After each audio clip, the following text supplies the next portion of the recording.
What's up, guys? We all know about Costco's mouth-watering $4.99 rotisserie chicken, but we were wondering if we could do it better ourselves using our own air fryer. That is right. This is going to be a stiff competition because we all know that Costco's rotisserie chicken is super popular. Not only is it dirt cheap, it is also crazy delicious. So we're gonna head to Costco, pick up some birds, come back, taste test them, see if we can mimic and maybe even improve on the flavor. we're going to Costco. Yeah, Costco.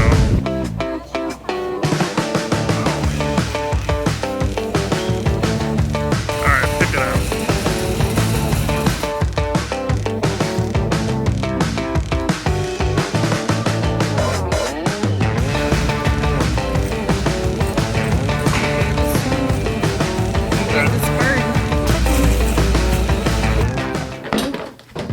Alright, here it is. The Costco rotisserie chicken. $4.99. This is a 3-pound chicken.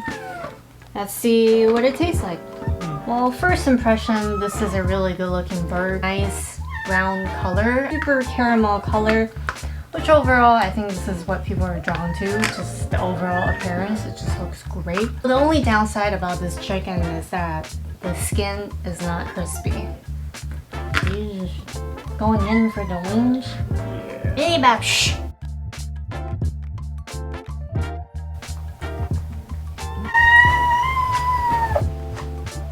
Salty, sweet, moist. It's a very moist chicken. It's very moist. Alright guys, sorry if that made you uncomfortable. I'll stop saying moist now. Ah shit, I said it again. The bird we picked up at Costco is a 5.5-pound young organic chicken. At $2.29 per pound, that comes out to almost $13.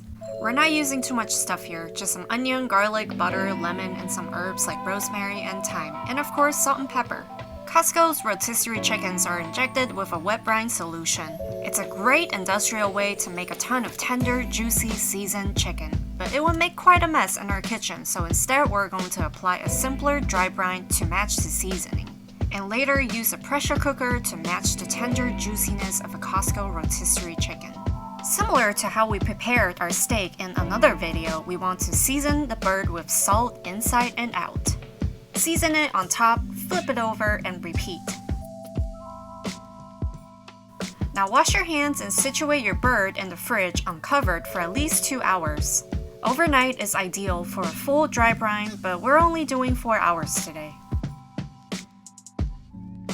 Take the chicken out of the fridge and stuff it with some aromatic ingredients. This will add even more flavor to the chicken. Cut a small onion into quarters, a garlic into half, and a lemon into quarters. Always make sure to wash your hands after you touch the chicken.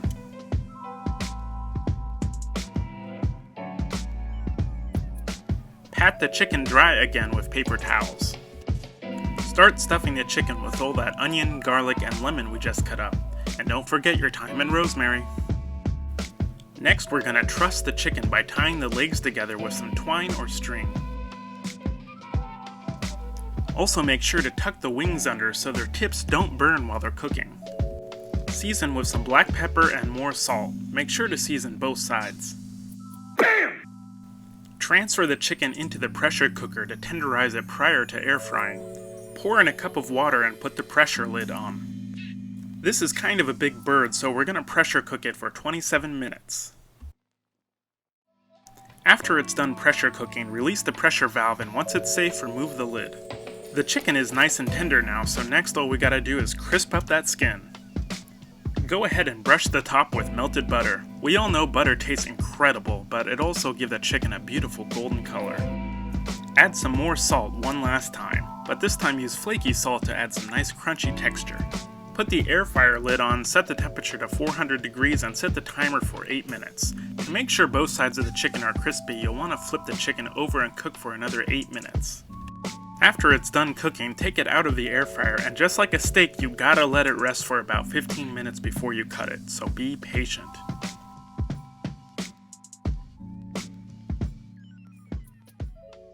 Yeah. Here we go. We're about to eat some chicken. The Costco one.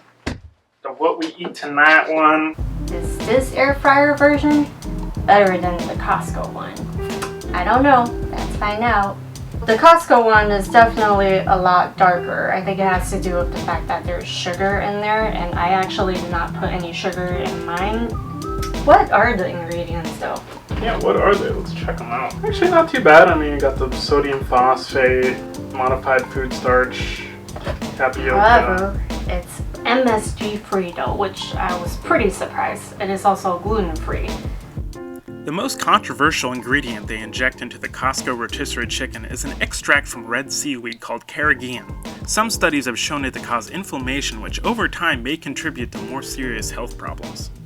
On the other hand, you've probably already eaten carrageenan in countless other food products, and without it, the Costco chicken would be a lot less tender and moist. Still, it's nice our homemade chicken doesn't need the help of a food additive to be tender and moist. We can achieve that through pressure cooking. As far as the outside goes, like, this is crispy. This looks great. If you were to get one from Costco, it's been sitting there for a while, and also it's been sitting inside a box, so you're not gonna get that crispy skin. We're gonna start with the air fryer version, and then we'll move on to the Costco one, and we're gonna see, number one, are they flavorful? Do you get that umami? I like that. Pressure cooked it so the meat is nice and tenderized. And then we air fry it. Go for the wings. That's what gives its outside, that nice crispy texture. The skin is nice and crispy. Chicken meat is really tender. It's a little lemony, yeah, because of the lemon that we put in earlier. Really, is he chewing on the bone? Yeah, I like that. It's pretty good. It's definitely more natural tasting. More natural, Like, this is just what plain chicken.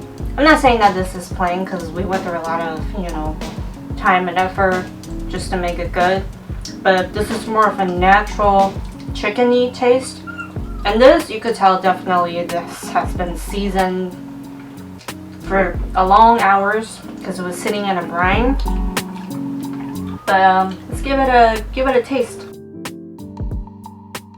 Oh wow, a Costco chicken.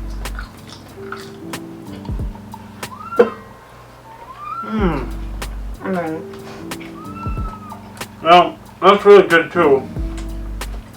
It's very flavorful, very succulent, and I'm surprised that there's no MSG in this. I can see why people go crazy for these. They are delicious. I think out of all the grocery rotisserie chickens that I've tried, I think Costco does have the best one. I mean, not only that it's moist, it's juicy, it's got an overall really nice appearance, and the flavoring is great. It's savory, it keeps you want to have more. It's a good chicken.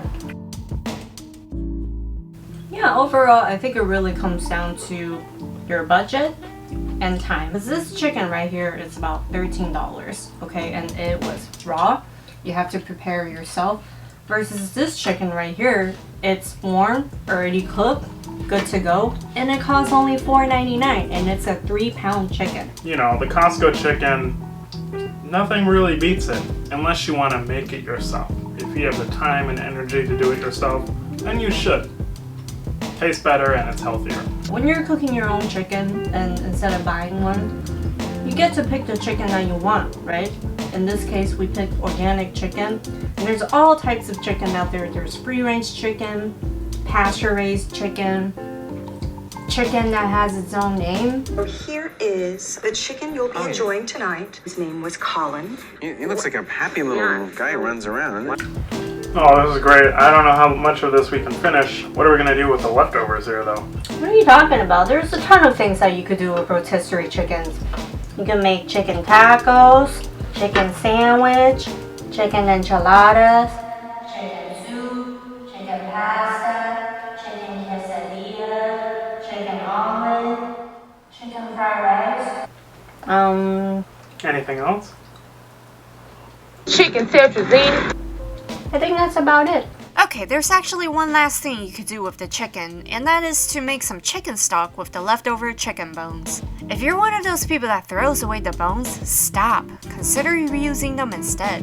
Making chicken stock is so easy. All you gotta do is throw the bones in a pot with all the onion, garlic, lemon, and herbs we stuffed into the chicken earlier. Add some salt, I'm only doing about 1.5 teaspoons here.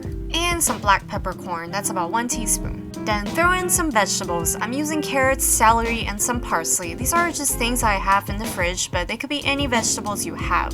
Parsnip, fennel, sweet peppers, tomatoes. Chicken stock is very forgiving. It will come out great no matter what you add, so don't worry too much. This is totally optional, but I like to add a splash of white wine. Now pour in enough water to cover all the bones and veggies. I added 8 cups. Make sure everything is submerged in water and bring it to a boil on medium-high heat. Skim off the foam on top and turn the heat down to low and let it simmer for 2 to 3 hours. Strain it and you got chicken stock! You can store this in the freezer. It'll add extra flavor to whatever dish you're making. It is seriously so easy, so stop throwing your chicken bones away. It is so much better than the stuff that comes out of a can. Alright guys, if you liked today's video, make sure you're subscribed to our channel, give us a comment in the comment section, follow us on Instagram, and we'll see you guys back here next time.